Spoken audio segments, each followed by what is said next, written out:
Hello, നമസ്കാരമുണ്ട്. എൻ്റെ പേര് Ajith Shankhumukham. WTI wildlife trust of ഇന്ത്യയുടെ കൺസർവേറ്ററാണ്. അത് നിങ്ങൾക്ക് എടുത്തൊരു കാര്യം കൂടി പറയാം. ഞാനൊരു ഫിഷർമാനാണ്. അതാണ് ഏറ്റവും വലിയ ഒരു പ്രത്യേകത. എന്തെന്ന് അപ്പോൾ ചോദിക്കും, ഒരു ഫിഷർമാന് മാത്രം ചെയ്യാവുന്ന ചില കാര്യങ്ങളുണ്ട്. കടലെന്ന് പറയുമ്പം അതിവിശാലമായ കടൽ, അതിലെ ജീവികളെക്കുറിച്ച് അറിയണമെന്നുണ്ടെങ്കിൽ കുറച്ചെങ്കിലും പുറത്തുള്ളവർക്ക് ഇന്നും അജ്ഞതയാണ്. ആ അജ്ഞത ഇല്ലാത്ത എനിക്കിവിടെ എൻ്റെ നാട്ടുകാരുമായിട്ടുള്ള അനുഭവം എല്ലാത്തിൻ്റെ പുറത്ത് ആദ്യമായിട്ട് ഞങ്ങൾ വെയിൽ ഷാർക്ക്, ലോകത്തിലെ ഏറ്റവും വലിയ മീനിനെ സംരക്ഷിക്കുന്ന ഡ്യൂട്ടിയുമായിട്ട് നിൽക്കുമ്പോൾ കഴിഞ്ഞ വർഷം അത്ഭുതമെന്ന് പറയട്ടെ, ശംഖുമുഖം തീരത്ത് ഒരു ആമ മുട്ടയിടാൻ വന്നു. ആ മുട്ടയെ സംരക്ഷിക്കാൻ ഞാൻ 60 ദിവസം കാവലിരുന്നു. പക്ഷേ അത് മാർച്ച് ഏപ്രിൽ മാസം കഴിഞ്ഞു വന്നത് കാരണം ആ ഒരു ഉദ്യമത്തിൽ നിന്ന് 60 ദിവസം കാത്തിരുന്ന് നിരാശയോടുകൂടി, പക്ഷേ നിരാശയുണ്ടായിരുന്നെങ്കിൽ പോലും ഒരു സംഭവം എന്ന് വെച്ചാൽ അത് ജനങ്ങളിലെത്തിയെന്നുള്ളതാണ് ഏറ്റവും വലിയ സംഭവം. കാരണം വാർത്തകളിലും മറ്റൊക്കെ വലിയ വാർത്താ പ്രാധാന്യമായിരുന്നു. തിരുവനന്തപുരത്ത് ആദ്യമായിട്ട് ആമകൾ മുട്ടയിട്ടത് മാറ്റി സ്ഥാപിക്കുക, പിന്നെ 60 ദിവസം കാത്തിരിക്കുക, ഓരോ ദിവസവും വാർത്തകൾ നിറഞ്ഞു നിന്നിരുന്നു. അത് കാരണം എന്തുപറ്റി, ഈ വർഷം അത്ഭുതമെന്ന് പറയട്ടെ, വലിയ വെള്ളിത്തീരത്ത് ആമ മുട്ടയിടാൻ വന്നു.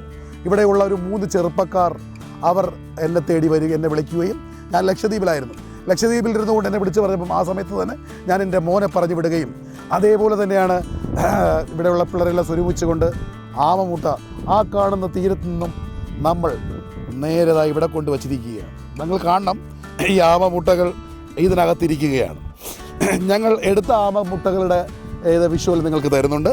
അപ്പോൾ ഇത് ഞങ്ങൾ ഇന്നലെ ചെയ്തതാണ്, മഴ പെയ്യാതിരിക്കണം. പിന്നെ ഇപ്പോൾ സമയമായി. നിങ്ങളപ്പോൾ ചോദിക്കും എത്ര ദിവസമായെന്ന്. 41 ദിവസമായി. ഇത് 45, 48 കാലാവസ്ഥ, ഡിപ്പെൻഡിങ് കാലാവസ്ഥ അനുസരിച്ചായിരിക്കും ഇത് ചെയ്യുന്നത്.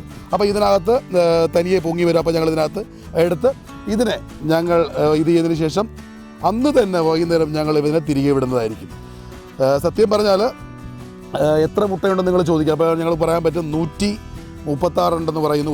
3 പേരുണ്ടായിരുന്നു.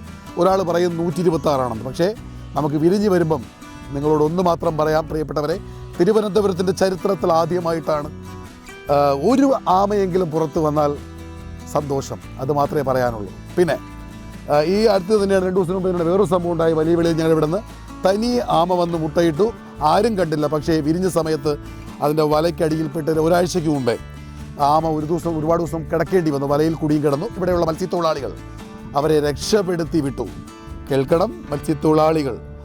ഇതുമായിട്ട് ബന്ധപ്പെട്ട് എനിക്ക് ഒരുപാട് കാര്യങ്ങൾ പറയാനുള്ളത്. ഇതിനൊക്കെ നമ്മൾ ഇവിടെയുള്ള തീരത്തു നിന്നുള്ള എന്നെപ്പോലെയുള്ള ഒരുപാട് യുവജനങ്ങളും മറ്റും വന്നു കഴിഞ്ഞാൽ കടലിലെ സമ്പത്ത് സംരക്ഷിക്കാൻ വലിയൊരു ഉപകാരം. അതായത് നിങ്ങൾക്ക് നോക്കണം, ഇന്നലത്തെ എഫേർട്ട് നിങ്ങൾ നോക്കണം. ഇന്നലെ മഴ പെയ്തിരുന്നുണ്ടെങ്കിൽ കൂറ്റൻ മഴയായിരുന്നു. എന്തെങ്കിലും സംഭവിച്ചിരുന്നുണ്ടെങ്കിൽ ഈ ആമകൾ ഇനി മഴ നനയാൻ പാടില്ല. കാരണം സമയമായി. ഇനി അതിൻ്റെ പുറത്തു വരേണ്ട സമയം ഇനി ചിലപ്പോൾ നാളെ ആകാം, ഇന്നാകാം, എപ്പോഴും ആകാം. ആ ഒരു പ്രതീക്ഷയിലാണ് ഞങ്ങൾ കാത്തിരിക്കുന്നത്. അപ്പോൾ എന്താ പറയുക, ഉറക്കമില്ലാത്ത രാത്രികൾ ഞങ്ങൾ കാത്തിരിക്കും. കാരണം തിരുവനന്തപുരത്തിൻ്റെ ചരിത്രം മാറ്റാൻ ഈ ആമ കുഞ്ഞുങ്ങൾക്ക് മാറ്റുമെങ്കിൽ ഈ തീരങ്ങൾ സംരക്ഷിക്കപ്പെടേണ്ടത് ഒരു വലിയ ആവശ്യമായി മാറിയിരിക്കുന്നു. ഈ തീരങ്ങളിൽ ഇനിയും ആമ മുട്ടകൾ അടുത്ത പ്രാവശ്യം വരും എന്നൊരു വലിയ വിശ്വാസമുണ്ട്. ആ വിശ്വാസം തന്നെയാണ് ഇതിന് കാവലാളായി ഞങ്ങൾ ഇവിടെ ഇരിക്കുന്നത്. അപ്പോൾ നമ്മളൊരു കാര്യം ശ്രദ്ധിക്കേണ്ടത്, ഇത് നമ്മുടെ ഇഷ്ടപ്രകാരമല്ല വെച്ചെന്ന് ഓർക്കണം. നമ്മൾ ആദ്യം തന്നെ ഇൻഫോം ചെയ്തു. വനം വകുപ്പിൻ്റെ അവരുടെ അധികാരികൾ ബന്ധപ്പെടുകയും അവർ നിരന്തരം നമ്മളെ ഇൻഫോം ചെയ്യുകയും ചെയ്യുന്നുണ്ട്. പിന്നെ നമുക്കൊരു വലിയ ഗ്രൂപ്പുണ്ട്, സേവ് ദ ടേർട്ടിൽ എന്ന് പറഞ്ഞ വലിയ ഗ്രൂപ്പുണ്ട്. അതിൽ ഒരുപാട് ഇതിനെ പഠിച്ചിട്ടുള്ള ഡോക്ടേഴ്സൊക്കെ ഉണ്ട്, ഇതിനെക്കുറിച്ച് അറിയുന്ന സയൻറ്റിസ്റ്റുമാരുണ്ട്. ഇവരെല്ലാം ഉൾപ്പെടുത്തിക്കൊണ്ടാണ് നമ്മൾ ചെയ്തിരിക്കുന്നത്. പിന്നെ ഒരുപാട് അജ്ഞതയുണ്ട്. ചിലർ പറയുന്നത് ആമ വരും, ആമ വന്ന് വിളിക്കും, പോകും എന്നൊക്കെ എന്താ പറയുക, പഴയ മത്സ്യത്തൊഴിലാളികൾ പറയുന്നുണ്ട്. പക്ഷേ അങ്ങനെയൊന്നും എൻ്റെ ഇതിനനുഭവത്തിൽ ഇതൊന്നുമല്ല. ഞങ്ങൾ എന്ത് ചെയ്യും, ഈ ആമ മുട്ട വിരിയുമ്പോൾ ഞങ്ങൾക്ക് രാത്രി മനസ്സിലാവും.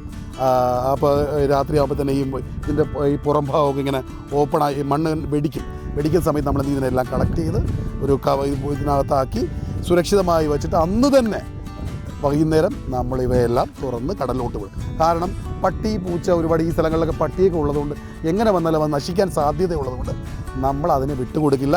പിന്നെ 40 ദിവസം അല്ലെങ്കിൽ ചിലപ്പോൾ 2 ദിവസം വിരിയും, 10 ദിവസം ഒരുപാട് അനുഭവങ്ങളാണ്, തിക്താനുഭവങ്ങൾ. ഈ തീരത്ത് നിന്ന് ഞാൻ പറയാം, മത്സ്യത്തൊഴിലാളിയായ എനിക്ക് ഈ അനുഭവമാണെങ്കിൽ, കാരണം അജ്ഞത കൊണ്ട് പലരും വന്നിട്ട് അതല്ല ഇതെങ്ങനെ എന്താണ് അങ്ങനെയാണെങ്കിൽ വയ്ക്കാൻ പാടില്ല, ഞങ്ങൾ മുട്ട കൊണ്ടുപോകാം, അങ്ങനെ പറയുന്ന ഒരുപാട് പ്രവണതകളുണ്ട്. അതെല്ലാം ഇനിയുള്ള കാലങ്ങളിൽ ഇത് വിരിഞ്ഞ് പുറത്തു പോകുമ്പം മാറും എന്ന് തന്നെയാണ് ഞങ്ങളുടെ വിശ്വാസം. WTIയുടെ വൈൽഡ് ലൈഫ് ട്രസ്റ്റ് ഓഫ് ഇന്ത്യയുടെ കൺസർവേറ്റർ എന്നുള്ള നിലയ്ക്ക്, ഫിഷർമാൻ എന്നുള്ളതിൽ ഈ ഭൂമിക്ക് വേണ്ടി, ഈ പ്രകൃതിക്ക് വേണ്ടി എന്നും ഒരു കാവലാളായി ഞാനുണ്ടാവും.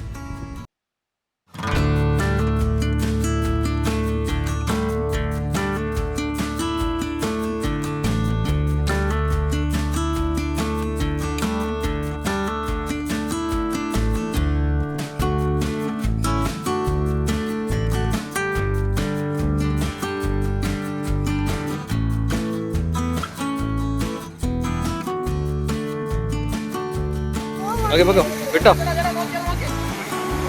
വിട്ടോ വിട്ടോടാ വിട്ടോടാ, വിടറ അങ്ങനെ.